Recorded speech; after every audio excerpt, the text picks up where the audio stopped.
Hello friends, मैं हूं चंद्रशेखर वर्मा। मैं अपना यूट्यूब चैनल CSB क्लासेस में आपका स्वागत करता हूं।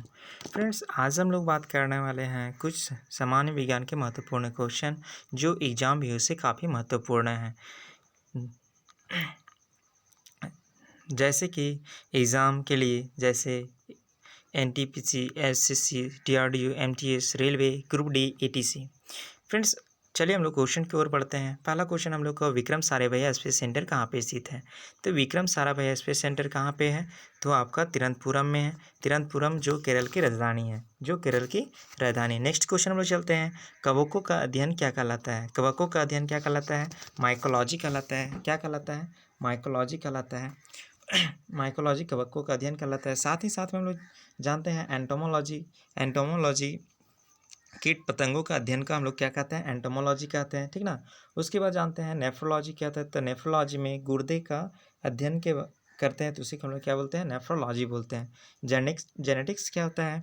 जेनेटिक्स में हम लोग अनुवांशिक के बारे में पढ़ते हैं, जानते हैं, उसी को हम लोग क्या कहते हैं? जेनेटिक्स कहते हैं।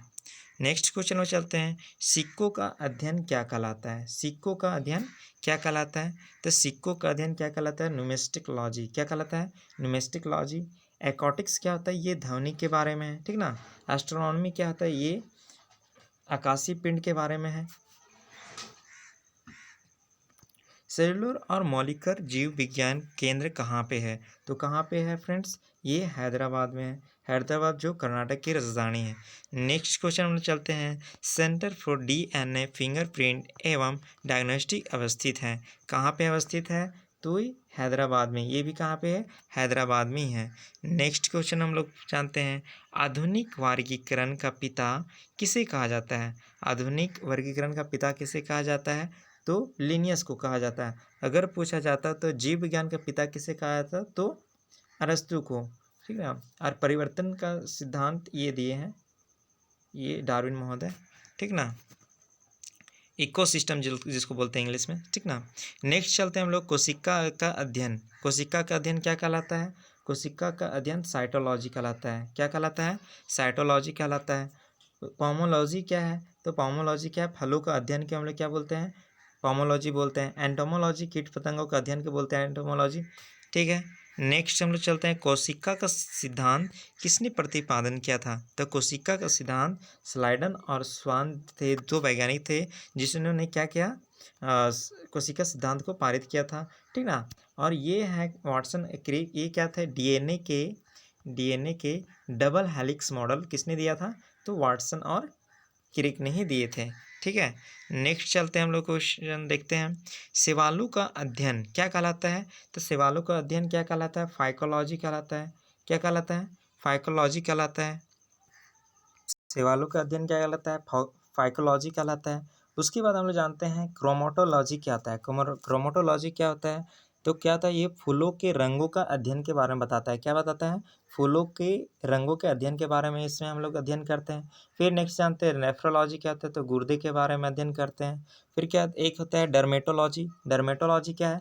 तो ये त्वचा के संबंधित अध्ययन से है। त्वचा के संबंधित ये अध्ययन से है। नेक्स्ट हम लोग क्वेश्चन चलते हैं। नेशनल केमिकल लेबोरेटरी कहाँ पे स्थित है? तो नेशनल केमिकल लेबोरेटरी कहाँ पे स्थित है? नेशनल तो ये पुणे में स्थित है। कहाँ पे है? पुणे में स्थित है, ठीक है फ्रेंड्स। नेक्स्ट चलते हैं हम लोग क्वेश्चन। मलेरिया रिसर्च सेंटर कहाँ पे है? मलेरिया रिसर्च सेंटर कहाँ पे है? तो ये दिल्ली में है। कहाँ पे है? दिल्ली में, ठीक है फ्रेंड्स। ये कहाँ पे है? दिल्ली में, ठीक है। नेक्स्ट क्वेश्चन वो जानते हैं। नेक्स्ट क्वेश्चन मेरा क्या है? अंगूरों का उत्पादन संबंधित है। अंगूरों का उत्पादन संबंधित है किससे है?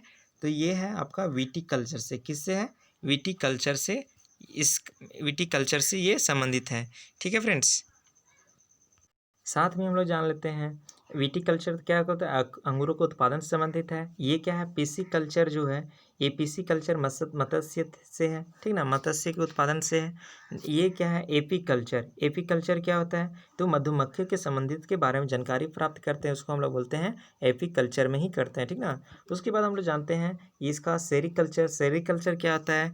तो रेशम उत्पादन से संबंधित है। किससे संबंधित है? रेशम उत्पादन से संबंधित है। नेक्स्ट क्वेश्चन में चलते हैं, नेत्र रोग की चिकित्सा क्या कहलाता है? नेत्र रोग की चिकित्सा क्या कहलाता है? तो ऑप्थोलमोलॉजिस्ट कहलाता है। क्या कहलाता है? ऑप्थोलमोलॉजिस्ट कहलाता है। ठीक है फ्रेंड्स। नेक्स्ट क्वेश्चन में चलते हैं, वेंटेरी रिसर्च इंस्टीट्यूट कहाँ पे है? वेंटेरी रिसर्च इंस्टीट्यूट कहाँ पे है? तो इज्जत नगर में है। कहाँ पे है? इज्जत नगर में है। नेक्स्ट क्वेश्चन में चलते हैं, किस विज्ञान में पक्षियों से संबंधित अध्ययन क्या आता है? किस विज्ञान में पक्षियों का संबंधित अध्ययन करते हैं? तो किस में करते हैं हम लोग? ऑर्निथोलॉजी में करते हैं। किस में करते हैं? ऑर्निथोलॉजी में करते हैं। इसमें क्या आता है? सिस्मोलॉजी क्या आता है? तो भूकंप के बारे में अध्ययन करते हैं। ऑस्ट्रोलॉजी क्या है? तो इसमें हड्डियों के बारे में अध्ययन करते हैं। ठीक है फ्रेंड्स। नेक्स्ट क्वेश्चन की ओर बढ़ते हैं, प्लाज्मा अनुसंधान संसाधन कहाँ पे है? प्लाज्मा अनुसंधान संस्थान कहाँ पे है? तो ये आपका गांधीनगर में है। और गांधीनगर आपका कहाँ है? तो ये आपका गुजरात में है। ठीक ना। चलिए नेक्स्ट हम लोग चलते हैं, राष्ट्रीय डेयरी अनुसंधान संस्थान कहाँ पे अवस्थित है? तो कहाँ पे है? ये आपका करनाल में है। करनाल जो कि ये हरियाणा है, हरियाणा में है। ठीक ना। ये कहाँ पे है? हरियाणा में है, जो कि ये राष्ट्रीय डेयरी अनुसंधान संस्थान स्थित है। कहाँ पे? करनाल में। नेक्स्ट चलते हैं हम लोग, वायरस का अध्ययन क्या कहलाता है? वायरस का अध्ययन क्या कहलाता है? तो वायरोलॉजी कहलाता है। ठीक ना। क्या कहलाता है? वायरोलॉजी कहलाता है। अगर हम लोग बात करते हैं वायरस का, तो वायरस क्या है? ये जीवित और निर्जीव कोशिका के बीच में एक बीच का कड़ी है। ठीक ना। यानी कि ये अगर किसी जंतु के अगर जीव के अगर अंदर चला जाएगा तो क्या हो जाएगा? वो जीवित हो जाएगा। अगर वो बाहर में रहेगा तो वो निर्जीव अवस्था में रहेगा। ठीक है फ्रेंड्स। और हम लोग बात करते हैं, वायरस की खोज किसने किया था? तो किसने किया था? तो इवन ऑस्की नामक वैज्ञानिक ने खोज किया था। किसने किया था? इवन ऑस्की नामक वैज्ञानिक ने किया था इसका खोज। ठीक है। ये किस में किया था? तो तंबाकू के पत्ते में। ठीक ना। किस में किया था? तंबाकू के पत्ते में ये खोज किया था वायरस का। ठीक है फ्रेंड्स। नेक्स्ट चलते हैं हम लोग क्वेश्चन, भाभा परमाणु अनुसंधान संस्थान कहाँ पे है?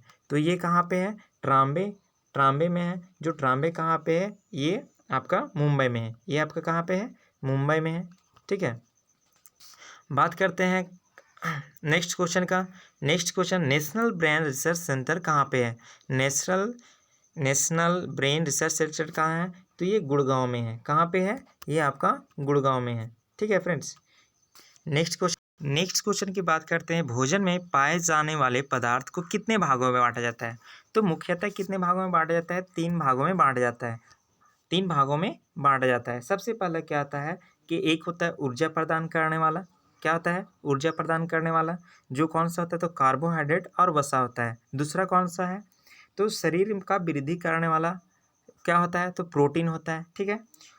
और फिर एक होता है रोगों से सुरक्षा प्रदान करने वाला, जिसको हम लोग बोलते हैं विटामिन्स या जल एवं खनिज लवण। ठीक है फ्रेंड्स।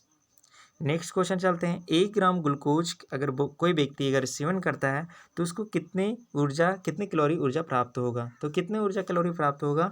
तो 4.2 कैलोरी ऊर्जा उसको प्राप्त होगा। और देखते हो कि फ्रेंड्स की कोई भी जब खिलाड़ी को जब तुरंत ऊर्जा की आवश्यकता होता है तो ग्लूकोज लेता है। ठीक है फ्रेंड्स।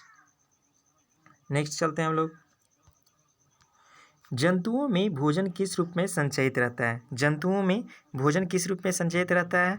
तो ग्लाइकोजन के रूप में संचयित रहता है। किसके रूप में रहता है? ग्लाइकोजन के रूप में संचयित रहता है। ठीक है फ्रेंड्स। नेक्स्ट क्वेश्चन बात कर लेते हैं हम लोग, पादप में भोजन किस रूप में संचयित रहता है? पादप में भोजन किस प्रकार के संचयित रहता है? तो ये रहता है स्टार्च के रूप में। किसके रूप में रहता है? स्टार्च के रूप में रहता है। ठीक है फ्रेंड्स। स्टार्च के रूप में संचयित रहता है। नेक्स्ट क्वेश्चन बात करते हैं, वसा को मुख्यतः कितने भागों में बांटा गया है? वसा को मुख्यतः कितने भागों में बांटा गया है? तो 2 भागों में बांटा गया है। एक होता है, क्या होता है? संतृप्त होता है। एक संतृप्त वसा होता है। ठीक है। क्या है? संतृप्त वसा होता है। और दूसरा क्या होता है कि असंतृप्त वसा होता है। क्या होता है? दूसरा असंतृप्त। हम लोग बात करते हैं फ्रेंड्स संतृप्त वसा क्या होता है? असंतृप्त वसा क्या होता है? तो संतृप्त वसा वैसे कहते हैं, वैसे वसा जिसमें एक भी डबल बॉन्ड नहीं पाया जाता है। यानी कि ये हम बताना चाह रहे हैं कि कार्बन के बीच में एक भी डबल बॉन्ड नहीं पाया जाता है। क्या पाया जाता है? कार्बन के बीच में क्या आता है? सिंगल बॉन्ड पाया जाता है। ठीक है। 2 कार्बन के बीच में, और ऐसे को संतृप्त वसा कहा जाता है। इसमें एग्जाम्पल के अगर तौर पे ले तो ताड़ का तेल हो गया। ठीक है फ्रेंड्स। ताड़ का तेल हो गया, फिर आपका घी हो गया, फिर आपका मक्खन हो गया, ये सब सारा किस में आएगा? संतृप्त वसा में आएगा। और ये अंतरिक्ष के बारे में जान लेते हैं, असंतृप्त वसा के बारे में। तो क्या इसमें क्या आता है? वैसे वसा जिनके दो कार्बन के बीच में क्या होता है? Double bond. क्या होता है? डबल बॉन्ड या ट्रिपल बॉन्ड पाया जाता है। क्या पाया जाता है? ट्रिपल बॉन्ड पाया जाता है। एक से अधिक पाया जाता है तो हम लोग क्या बोलते हैं? ऐसे वसा को क्या बोलते हैं? असंतृप्त वसा बोलते हैं। ये किसमें पाया जाता है? तो ये जंतुओं से प्राप्त होता है, जंतुओं से ये सब प्राप्त होता है। ठीक है फ्रेंड्स, नेक्स्ट क्वेश्चन हम लोग चलते हैं। नेक्स्ट क्वेश्चन मेरा क्या है? प्रोटीन के निर्माण का आधारभूत इकाई है। क्या होता है? प्रोटीन के निर्माण में आधारभूत इकाई है, कौन सा होते हैं? तो कौन सा है? अमीनो अम्ल। क्या होता है? अमीनो अम्ल। ठीक है फ्रेंड्स, नेक्स्ट क्वेश्चन हम लोग चलते हैं। अमीनो अम्ल मिलते हैं, अमीनो अम्ल कहाँ पे मिलते हैं? अमीनो अम्लों को हम लोग यहाँ मिलते हैं तो प्रोटीन से हम लोग इसको क्या करते हैं? प्रोटीन से हम लोग को प्राप्त होता है। कहाँ से प्राप्त होता है?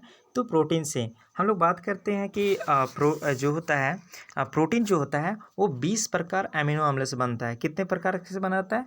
20 प्रकार अमीनो अम्ल से बनाता है। तो इसमें क्या होता है कि 10 हमारे बॉडी के अंदर अमीनो अम्ल होते हैं और 10 बाहर से हम लोग इसका पूरी करते हैं। ठीक है फ्रेंड्स, नेक्स्ट क्वेश्चन में चलते हैं। निम्न में से कौन सा कार्बोहाइड्रेट नहीं देता है? तो कौन सा नहीं देता है? तो कौन सा नहीं देता है?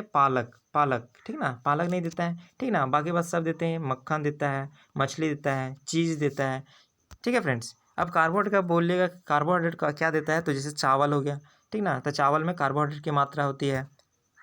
नेक्स्ट क्वेश्चन हम लोग बात करते हैं। 14 वर्ष की आयु बच्चों की वृद्धि के लिए निम्नलिखित में से सर्वाधिक महत्वपूर्ण कौन सा है? प्रोटीन, विटामिन या इनमें से सभी? तो क्या होता है इसमें? कौन सा होता है फ्रेंड वृद्धि करने वाला? तो ये होता है प्रोटीन। क्या होता है? प्रोटीन होता है। ठीक ना फ्रेंड्स, चलिए ये क्या है? प्रोटीन। तो इसमें क्या होता है कि 14 वर्ष के वाले बच्चों की वृद्धि के लिए सर्वाधिक महत्वपूर्ण क्या होता है? तो प्रोटीन होता है। क्या होता है?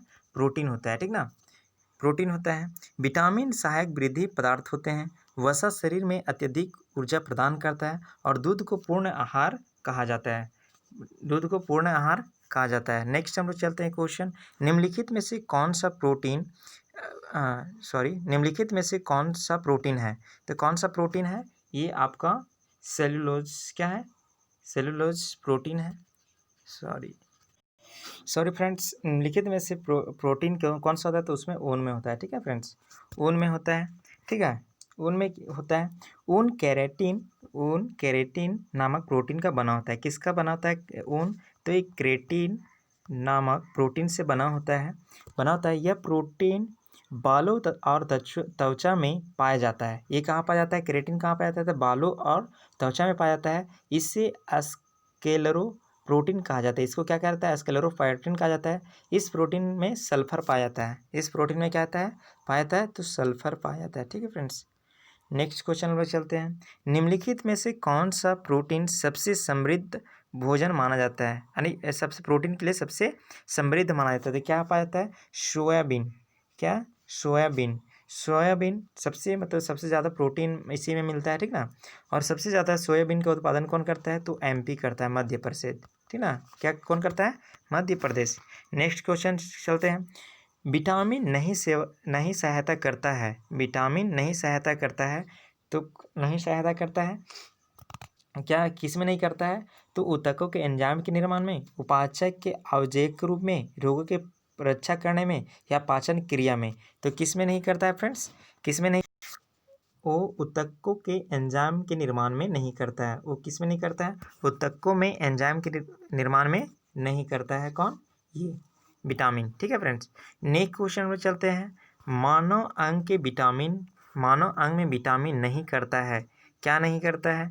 उसके बारे में तो पाचन में सहायता नहीं करता है, औषधि में सहायता, उपचायन में सहायता, वृद्धि विकास में सहायता या कार्य शक्ति की आपूर्ति में। तो किस में नहीं करता है? कार्य शक्ति आपूर्ति में। किस में नहीं करता है? कार्य शक्ति की आपूर्ति में मानव अंग विटामिन नहीं करता है। ठीक है फ्रेंड्स, नेक्स्ट क्वेश्चन में चलते हैं। संतृप्त वसा का अत्यधिक उपयोग करने पर कौन सा रोग हो जाता है? ठीक ना, तो क्या होता है कि संतृप्त वसा क्या होता है कि ज़्यादा अगर हम लोग घी वगैरह ज़्यादा खा लेंगे, ठीक ना, तो क्या होता है कि हम लोग का एक कोलेस्ट्रॉल और उच्च रक्तदाब दोनों बीमारी इसी से होता है। ठीक ना, दोनों प्रॉब्लम इसी से होता है। इसमें बी सी दोनों आंसर होगा। ठीक है फ्रेंड्स, नेक्स्ट क्वेश्चन चलते हैं। सुक्रोज में होता है, सुक्रोज में क्या होता है, किससे किससे मिलकर बना होता है, तो ग्लूकोज या ग्लैक्टोज से, ग्लूकोज या फ्रैक्टोज से, या फ्रैक्टोज ग्लैक्टोज से, या फिर ग्लूकोज फ्रैक्टोज एवं ग्लैक्टोज से, किससे बना, तो किसका बना होता है, तो ग्लूकोज प्लस फ्रैक्टोज का बना होता है। किसका बना होता है, ग्लूकोज प्लस फ्रैक्टोज का बना होता है। ठीक है फ्रेंड्स। अब क्या होता है, सुक्रोज रासायनिक संरचना के आधार पर, सुक्रोज रासायनिक संरचना के आधार पर डाइसैकेराइड्स प्रकार का कार्बोहाइड्रेट है जिसमें ग्लूकोज एवं फ्रक्टोज होता है, जिसमें ग्लूकोज एवं फ्रक्टोज होते हैं। सुक्रोज गन्ने, सुक्रोज हम लोग को कहाँ से मिलता है, सो देखिएगा, तो गन्ने, चुकंदर, गाजर तथा मीठे फलों से में पाया जाता है सुक्रोज। ठीक है friends. Thanks for watching video CSP class. Bye friends, next video मिलेंगे फिर से। Bye bye.